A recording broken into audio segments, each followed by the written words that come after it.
Welcome back to my channel. ఈరోజు మన ఛానల్లో సాఫ్ట్గా ఉండే ఇడ్లీలు ఎలా చేయాలో ఒకసారి నా స్టైల్లో చేసి చూడండి. చాలా బాగుంటాయి. చూడండి ఎంత సాఫ్ట్గా ఉన్నాయో.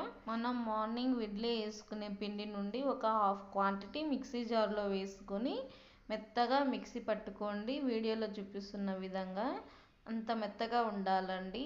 ఇప్పుడు ఈ మిక్సీ పట్టుకున్న మిశ్రమాన్ని అండ్ హాఫ్ క్వాంటిటీ పిండిలో కలుపుకొని టేస్ట్కి సరిపడా సాల్ట్ వేసుకొని ఇడ్లీ పాత్రలలో వీడియోలో చూపిస్తున్న విధంగా పిండి వేసుకొని మనం ముందే స్టవ్ పై పెట్టుకున్న ఇడ్లీ పాత్రలో పెట్టి మూత పెట్టి ఒక 15 మినిట్స్ మీడియం ఫ్లేమ్లో పెట్టి ఉడికించుకున్న తర్వాత ఒక 1 మినిట్ ఆగి ఒక ప్లేట్లోకి సర్వ్ చేసుకొని పల్లి చట్నీతో తింటే ఎంతో సాఫ్టీగా ఉండే ఇడ్లీ రెడీ. ఈ వీడియో మీకు నచ్చినట్లయితే లైక్ చేసి షేర్ చేసి నా